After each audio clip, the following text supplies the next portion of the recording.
Boa noite. Amém. Então, na noite de hoje, quem veio na EBD de manhã vai entender o contexto. Hoje, na parte da manhã, na EBD, a gente conversou de um assunto que muitas vezes é visto como algo meio tabu, que a gente falou sobre dízimos e ofertas.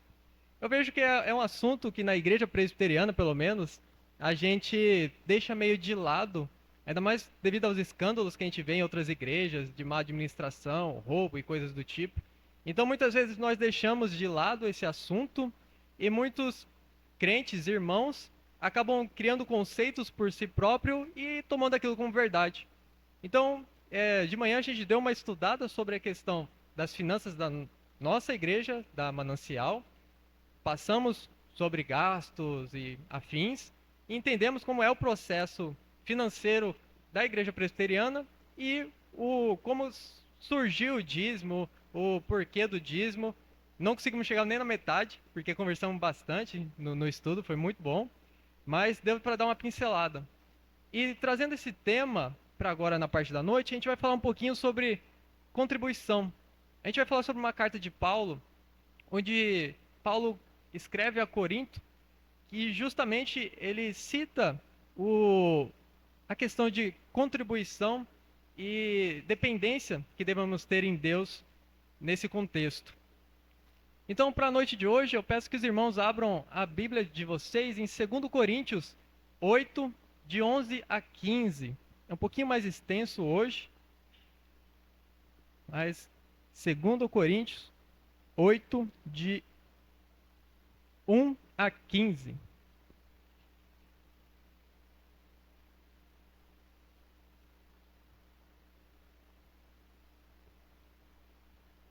Segundo Coríntios 8, de 1 a 15. Beleza? Vamos lá. Também, irmãos, vos fazemos conhecer a graça de Deus concedida às igrejas da Macedônia.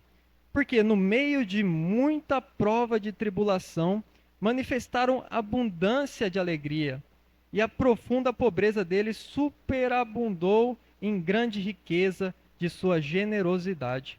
Porque eles, testemunho eu, na medida de suas posses e mesmo acima delas, se mostraram voluntários, pedindo-nos com muitos rogos a graça de participarem da assistência aos santos. E não somente fizeram como nós esperávamos, mas também deram-se a si mesmos primeiro ao Senhor, depois a nós, pela vontade de Deus. O que nos levou a recomendar a Tito que, como começou, assim também complete esta graça entre vós. Como, porém, em tudo manifestais superabundância, tanto na fé e na palavra como no saber, e em todo cuidado, e em nosso amor para convosco, assim também abundeis nesta graça. Não vos falo na forma de mandamento, mas para provar pela diligência de outros a sinceridade do vosso amor. Pois conheceis a graça de nosso Senhor Jesus Cristo, que sendo rico, se fez pobre por amor de vós, para que pela sua pobreza vos torneis rico. E nisso dou a minha opinião, pois a vós outros, que desde ano passado é, principiastes não só a prática, mas também o querer, convém isto. Completai agora a obra começada, para que assim, como revelastes prontidão no querer, assim a leveis a termo, segundo as vossas posses. Porque se há boa vontade, será aceita conforme o que o homem tem e não segundo o que ele não tem. Porque não é para que os outros tenham alívio e vós sobrecarga, mas para que haja igualdade, suprindo a vossa abundância no presente e falta daqueles, de modo que a abundância daqueles venha a suprir a vossa falta, e assim haja igualdade. Como está escrito: o que muito colheu não teve demais, e o que pouco não teve falta. Oremos. Grandioso Pai, obrigado por estarmos aqui mais uma noite, Deus. O Senhor nos dá a oportunidade de estar aqui no seu templo, escutando a sua palavra, meu Pai. Que o Senhor limpe nossa mente, limpe nossos pensamentos, nossas vistas, e que a gente consiga focar estritamente no Senhor, meu Deus.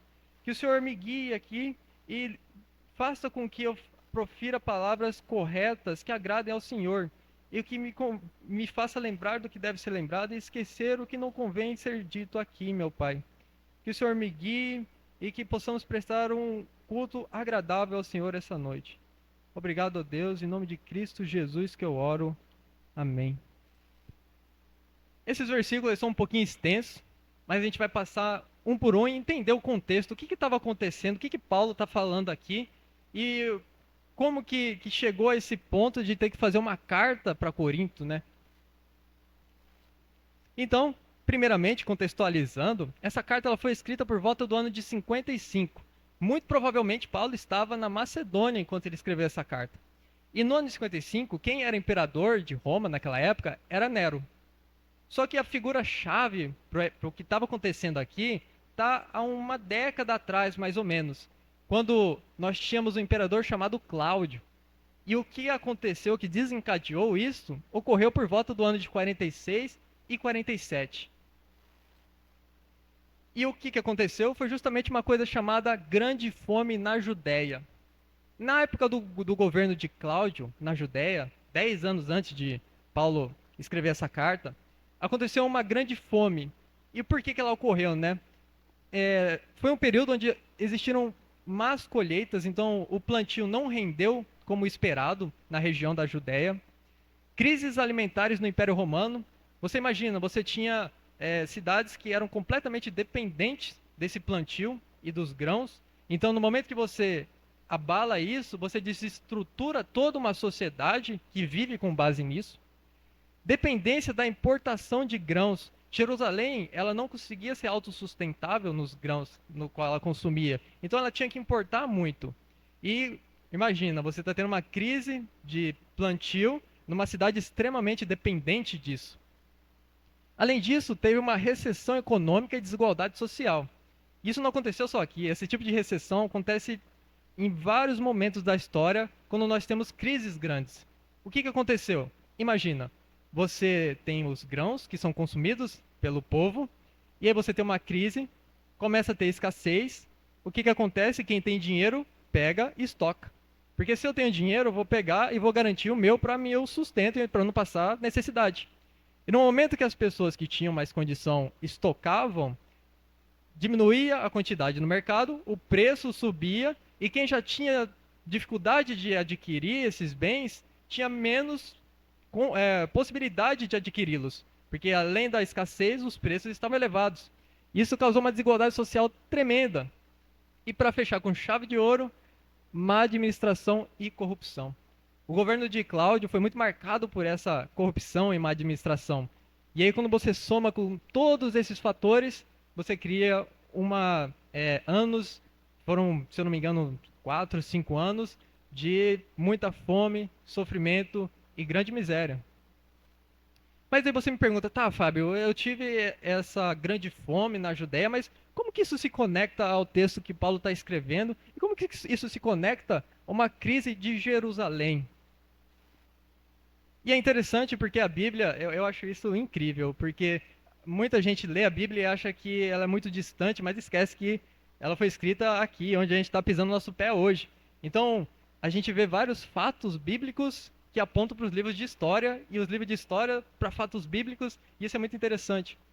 Então, falando sobre Jerusalém, antes de entrar nessa parte histórica, isso vai ficar bem claro em como que uma crise afeta boas igrejas. Atos 4, 32 a 35. Da multidão dos que creram, era o coração e alma. Ninguém considerava exclusivamente sua nenhuma das coisas que possuía. Tudo, porém, lhes era comum. Com grande poder, os apóstolos davam testemunho da ressurreição do Senhor Jesus, e em todos eles havia abundante graça. Pois nenhum necessitado havia entre eles, porquanto os que possuíam terras ou casas, vendendo-as, traziam os valores correspondentes e depositavam aos pés dos apóstolos. Então, se distribuía a qualquer um à medida em que alguém tinha necessidade. Então você imagina, você tinha uma igreja em Jerusalém, que era uma igreja extremamente solidariedade, que tinha muita solidariedade. Os próprios membros vendiam o que tinham para ajudar os outros membros que não tinham condições. E aí você, enquanto tem esse cenário, começa a passar uma crise que deixa os bens mais escassos ainda, unido com uma perseguição dos cristãos, marginalização social. Então você tem a marginalização dos cristãos, porque eles têm que se espalhar para conseguir fugir melhor da perseguição. E tudo isso junto de um povo extremamente solícito e generoso. Mesmo durante a crise, tem relatos do povo de Jerusalém, da Igreja de Cristo, vendendo seus bens para ajudar os necessitados. Muitas vezes, independente se eles eram cristãos ou não, apenas pela boa ação de ajudar ao próximo. E tudo isso é um reflexo da confiança que eles tinham em Deus. Porque por mais que eles davam seus bens, terras, no meio de uma crise, eles estavam completamente depositados em Cristo. Sabendo que, por mais que eles estavam doando para ajudar o irmão que tinha menos. E que Deus não desproveria, não desampararia, não deixaria ele desamparado. Um ponto aqui que é interessante também, que casa com o que a gente falou na EBD, que eu não trouxe para a EBD, mas é um fato interessante, quando ele fala que depositavam aos pés dos apóstolos. Não entra muito no contexto que a gente vai conversar hoje, mas sobre a EBD é aquela questão, eu posso dar o dízimo, eu mesmo entregar lá para a pessoa que está necessitada e tal, e você vê que desde essa época, ofertas e dízimos é entregue para os apóstolos, para os líderes, e os líderes distribuíam. Então você tem isso até hoje, né? Então a gente vê que nós temos Jerusalém, a igreja de Jerusalém passando por um grande perrengue. E agora você imagina que isso foi algo que nós vivemos também durante a pandemia. Quantas igrejas não fecharam durante a pandemia porque não tinham um alicerce de outras igrejas que poderiam ajudá-las, igrejas maiores ou igrejas melhores que tinham menores, mas que estavam mais preparadas na parte financeira ou de condições. Então, numa crise, hoje em dia a gente já viu várias igrejas fechando as portas, imagina o perrengue que não era naquela época.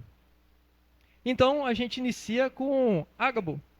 Ágabo, ele era um profeta, ele tinha o dom da profecia, e ele fez uma previsão justamente dessa fome de Jerusalém.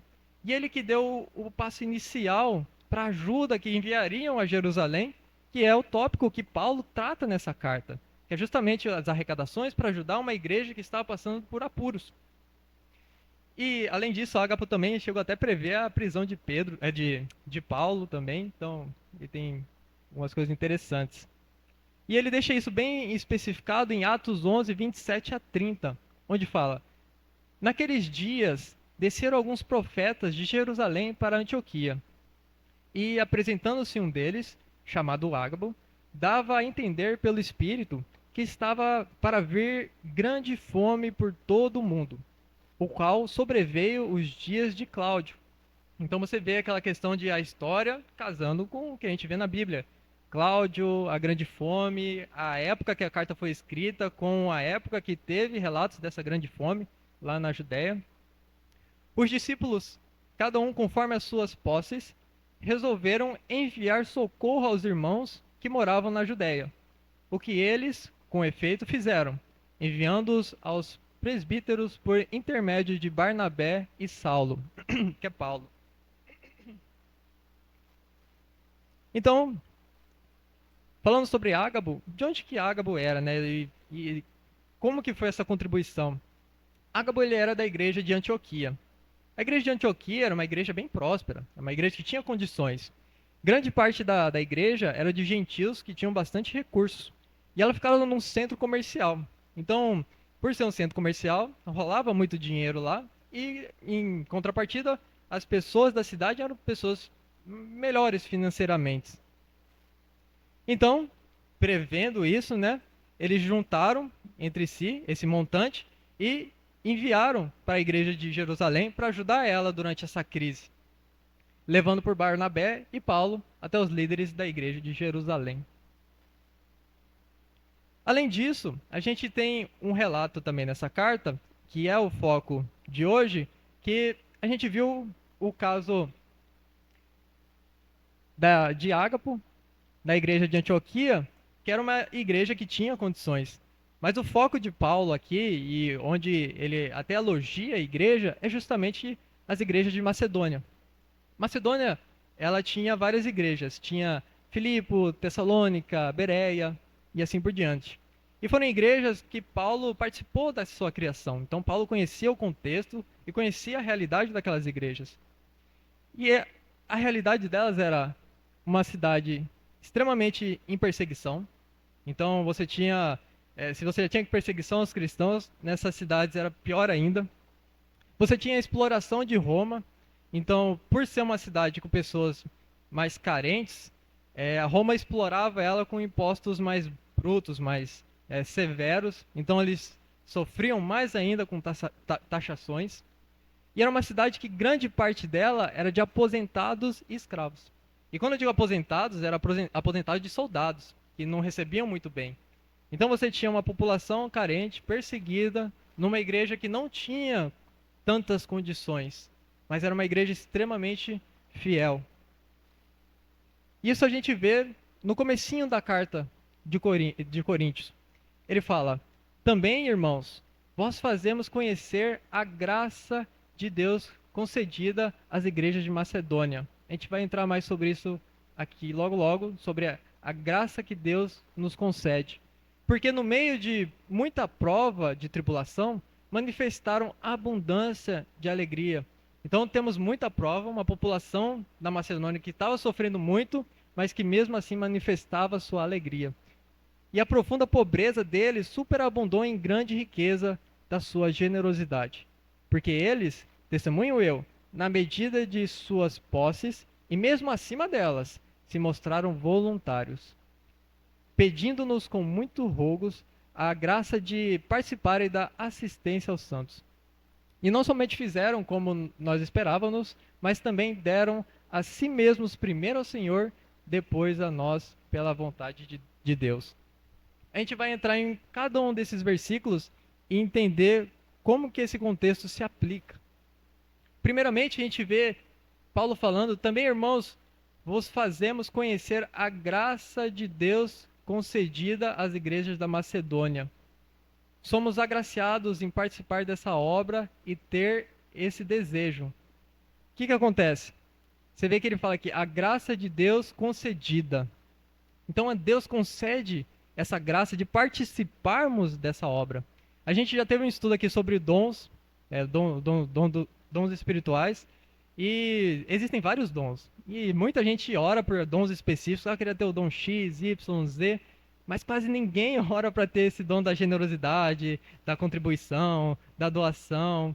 E aqui Paulo deixa bem claro que é uma graça que Deus nos concede. Porque o nosso coração, ele tende ao mal, ele é soberbo, ele é ganancioso, e Deus toca nosso coração.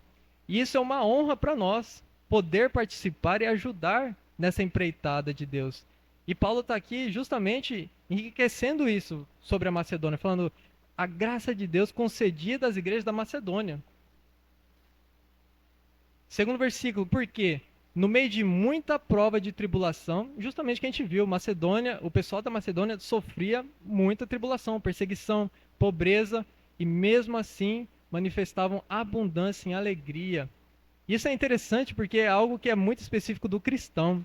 Isso, na área da psicologia, é completamente fora do padrão você ter uma pessoa que está em sofrimento, mas alegre ao mesmo tempo. Como que isso funciona, né? E o cristão, ele funciona assim justamente porque a gente está depositado em Cristo, em Deus, e não nas coisas terrenas. E Macedônia dá um exemplo disso aqui, porque por mais que estejam em tribulações, superabundavam em alegria. E a profunda pobreza deles superabundou em grande riqueza da sua generosidade. Então não era porque eles eram pobres que eles não podiam ser generosos. Porque Deus não está olhando a questão de valor monetário. Muito provavelmente o que a igreja arrecadou lá foi muito menor do que outras igrejas arrecadaram, pela realidade daquele povo. Mas a fidelidade que eles demonstraram e o empenho que eles demonstraram, isso foi extremamente rico. E entra naquela frase que todo mundo conhece, que é: tem muita gente pobre que é rico e muito rico que é pobre, né? que é justamente isso, velho. Tem muitas pessoas que têm muitos bens, mas são pobres de coração. E é até interessante, enquanto eu escrevia, eu me lembrei bastante de um filme chamado Hobbit. Eu não sei se muitos aqui assistiram. É do mesmo criador do Senhor dos Anéis. E esse filme, ele tem um dragão nesse filme. E esse dragão, ele fica dentro de uma montanha alta, dentro de uma caverna dessa montanha.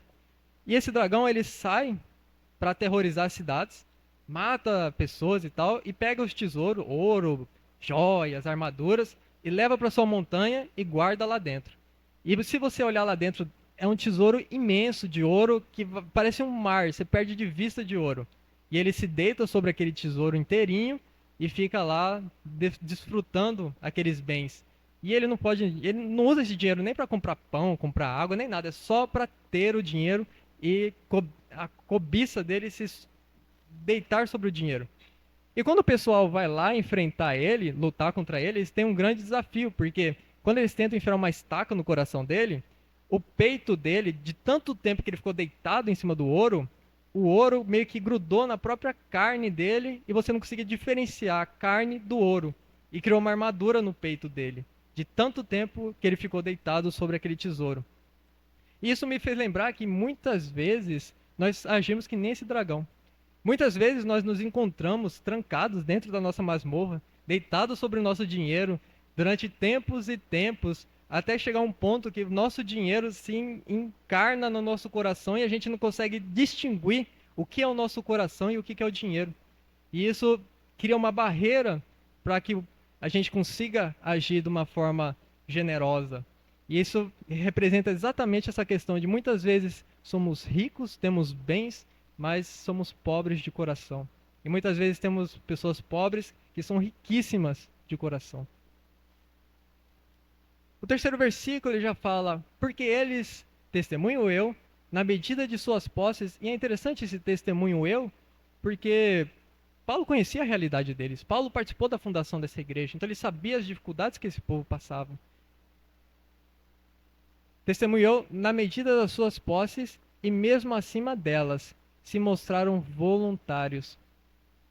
Um ponto importante aqui de falar, ele até menciona acima delas, né? A medida das suas posses e acima delas. Porque você teve pessoas lá que deram até além do que eles eram capazes de suportar, digamos assim, em ajuda a Jerusalém. Só que isso é um ponto de muito cuidado, porque muita igreja pega isso daqui e fala, irmão, você tem que pegar todo o seu dinheiro e trazer para cá e a gente tem que vender seu carro e não sei lá o que, sei lá o que. Não é isso. Isso daí é loucura, é tentar roubar os fiéis e tal. E por isso que é um assunto tão tabu de se lidar, porque muita gente leva isso para o lado errado. Isso daqui representa confiança em Deus. Nesse caso, você tinha as pessoas entregando o que era a medida de possível e pessoas também que tocaram em seu coração para entregar ao além do que era o possível, fazer aquele esforço a mais, justamente pela confiança em Deus que aquele povo tinha. Porque eles sabiam que por mais que viviam uma dificuldade, eles participariam da obra e estariam ajudando uma causa maior, confiando que Deus supriria suas necessidades ao decorrer do tempo. Versículo 4, pedindo-nos com muitos rogos a graça de participarem da assistência aos santos. Isso é interessante porque a gente vê a igreja de Macedônia, uma igreja que estava passando dificuldade e que foi até o pastor, digamos assim, e falar, pastor, deixa eu ajudar, eu quero ajudar. E hoje em dia é praticamente o oposto. Hoje em dia o pastor tem que ir nos irmãos e falar, irmão, pelo amor de Deus, ajuda. A gente tem que ajudar o pessoal nas missões. A gente às vezes está com um problema aqui na igreja, quebrou alguma coisa, tem alguma coisa para a gente ajustar. Então, hoje, parece que inverteram-se as coisas. Enquanto nessa época você vinha esse clamor do povo de participar da obra, esse desejo de ajudar, de fazer parte disso. Versículo 5: E não somente fizeram como nós esperávamos, mas também deram-se a si mesmo primeiro ao Senhor, depois a nós, pela vontade de Deus. E esse é o ponto-chave disso, que a generosidade é o resultado da conversão. Muitas igrejas por aí vão pregar falando, você é um visitante, você chegou aqui hoje, deposita seu dinheiro. Põe o dinheiro. Ah, o dinheiro. É sempre o dinheiro é o foco. Mas quando na verdade o foco é se dar a Cristo. É a conversão. A questão da generosidade é resultado. E você vê que Paulo enfatiza isso aqui. Mas também deram-se a si mesmo primeiro ao Senhor, depois a nós. E muitas pessoas usam essa questão de doações e, e benfeitorias para si próprio. Enriquecem o seu ego, em vez de trabalhar pela obra em si. E a gente vê isso em alguns casos da Bíblia. Eu trouxe dois que são interessantes, que é um contraponto falando desse assunto, que é a história de Ananias e Safira e de Zaqueu. A gente tem um caso que é, não honrar com as suas promessas por não entender a real importância. Como assim? Ananias e Safira, o que eles fizeram? Eles pegaram um terreno e falaram, vamos vender e vamos doar todo o dinheiro. Daí foram lá, venderam e doaram uma parte. Para o quê? Provavelmente inflar o ego e se aparecer. E acabaram morrendo, né? na Bíblia. Mas isso demonstra exatamente que muitas vezes, muitas pessoas fazem esses atos de contribuição sem antes ter o coração no lugar certo. E esses atos de nada valem, se feitos dessa forma. Em contrapartida, nós temos Zaqueu, que era um cobrador de impostos. Ele cobrava além do devido, pegava o dinheiro para si próprio e enriqueceu bastante com isso. E no momento que ele conheceu a Cristo e se converteu, ele se arrependeu severamente. E após se arrepender, ele ainda pegou todo o dinheiro que ele roubou e falou que ia devolver 4 vezes aquilo que ele roubou. Então, se eu roubei 1.000, ele ia dar 4 para a pessoa e ainda pegar metade dos seus bens e doar. Então, você vê o contraponto de uma pessoa que botou essa questão de doações e ofertas, coisas do tipo, à frente da sua conversão e deu um status para aquilo que não era necessário, e outra pessoa que é o oposto, que se converteu, que se entregou a Cristo e aí se modificou e ajudou a obra. Processo de entendimento, arrependimento e contribuição, partindo de um coração transformado e não de obrigação. Ainda sobre a igreja de Macedônia, um resuminho antes da gente entrar finalmente na igreja de Corinto, que é onde Paulo está dando a chicoteada aqui nessa carta e dando uma puxada de orelha. O que nós temos em Macedônia? Tudo pertence a Deus, então o povo devolve a Deus, porque não pertence a ele, e devolve com alegria, porque justamente aqueles fundos que eles estavam entregando a Jerusalém, eles sabiam que eles só tinham aquilo, mesmo que pouco, porque Deus os abençoou com aquilo. E sendo assim, eles com alegria pediram para participar da obra e conseguir ajudar uma igreja que estava passando por necessidade. Deus nos dá a honra de participar de sua obra, nos dando os meios para isso. Isso é interessante porque muitas vezes a gente participa da obra e de forma soberba. A gente pensa que, nossa, eu estou ajudando a igreja, quando é o contrário. É a igreja que está te dando a possibilidade de participar da obra. É Deus que está te colocando junto dessa historinha para você conseguir fazer parte disso. Não ser irresponsável, mas saber se organizar. Isso é extremamente importante. Que entra naquele fato. As pessoas que deram mais do que era devido. Que é justamente porque souberam se organizar também para conseguir realizar isso. E o ponto final, que é o que a gente fechou. Primeira conversão após a contribuição. Então, se seu coração ainda não está reto, não está em Cristo, deixa um pouquinho de lado isso daqui por enquanto, entende a palavra, entende o significado disso e depois você aprofunda nos deveres, nos afazeres de um cristão. E aí a gente entra na igreja de Corinto, que era justamente, imagina, Paulo viu várias igrejas chegando para ele falando, Paulo, eu quero ajudar a igreja de Jerusalém, está passando dificuldade, toma aqui, vamos ajudar.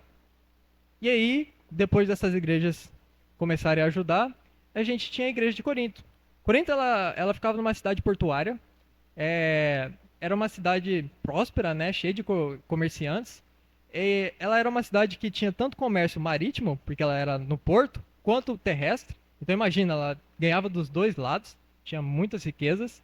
E grande parte dos membros da igreja eram membros abastardos. Tinham membros mais pobres, mas muitos membros abastardos pela realidade do local.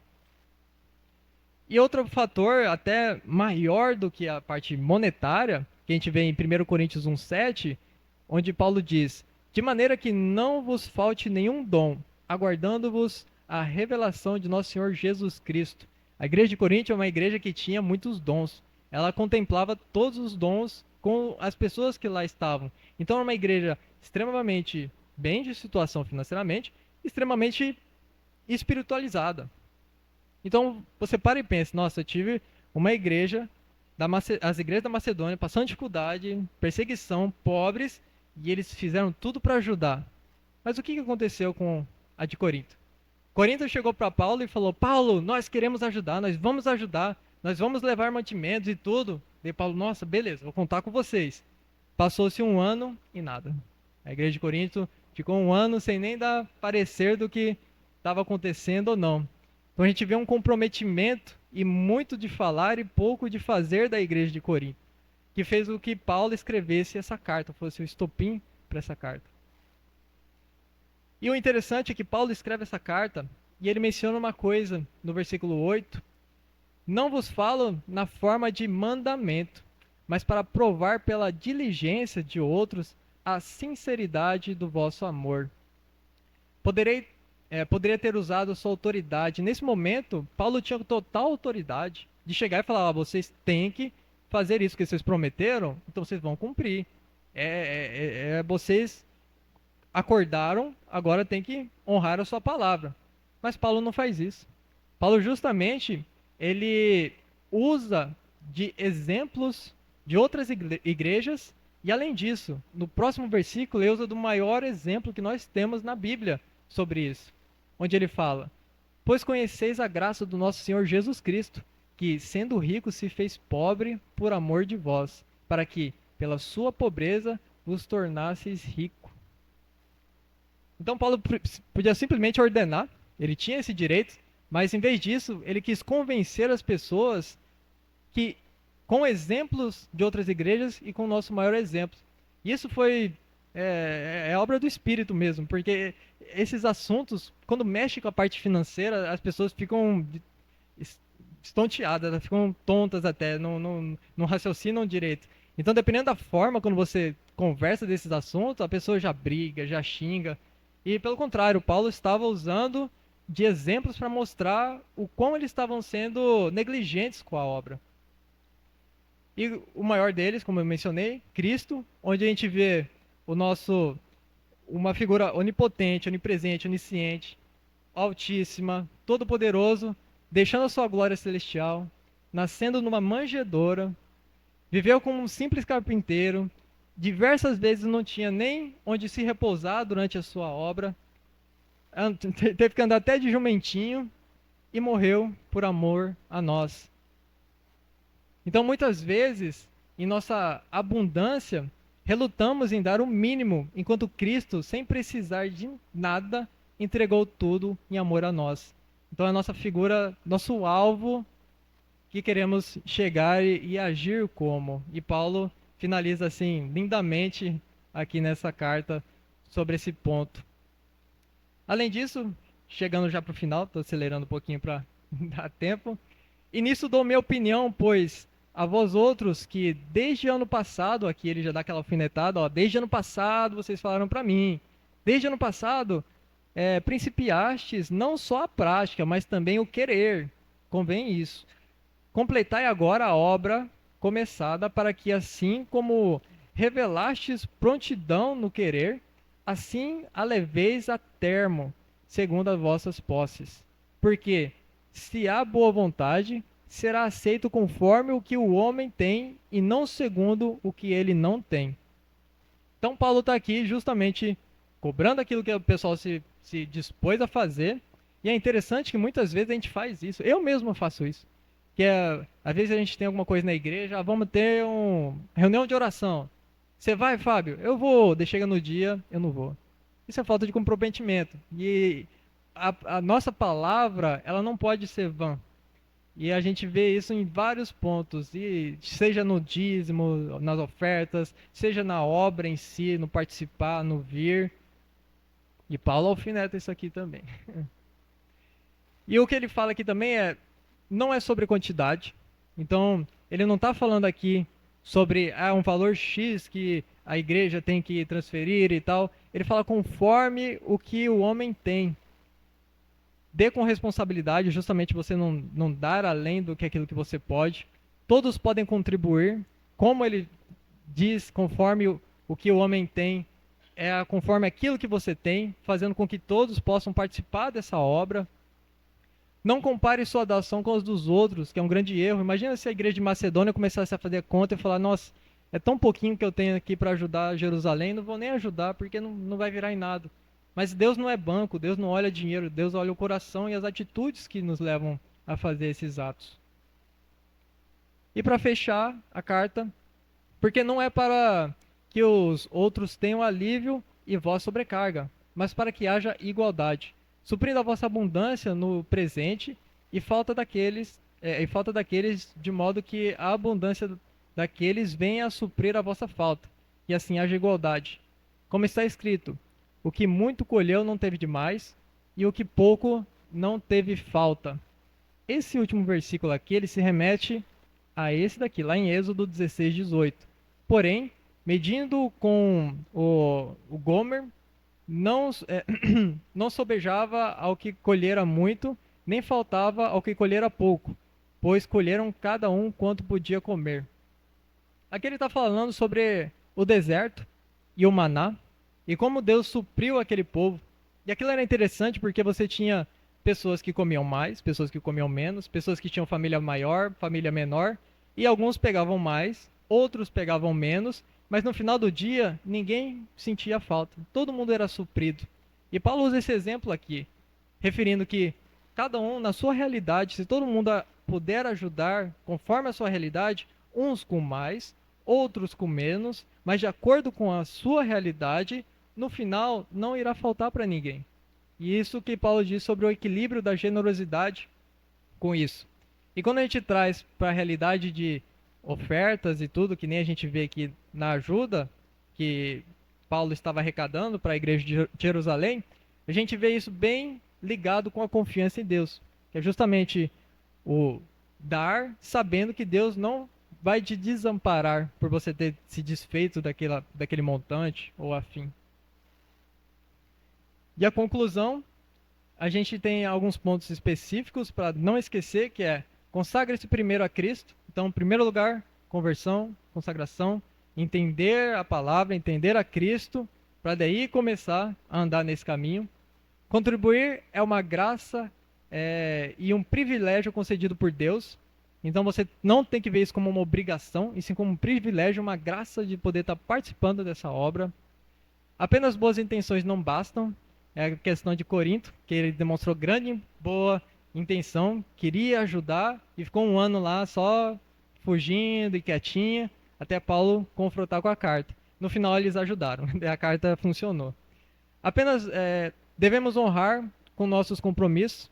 Então, qualquer compromisso, irmão, seja com dízimo, uma programação da igreja, com uma missão, honrar o compromisso é fundamental. Muitas vezes, aqui na própria igreja, a gente pensa em algumas programações e quem vai vir? Daí 10 pessoas falam que vem. Daí a gente faz tudo planejando 10, chega no dia vem 5. E meio que desregula tudo e tal. Então a gente conta muito com a honra dos compromissos dos irmãos em modo geral. E falando também, dando uma pincelada sobre a questão da EBD, o sistema presbiteriano nos dá suporte e transparência.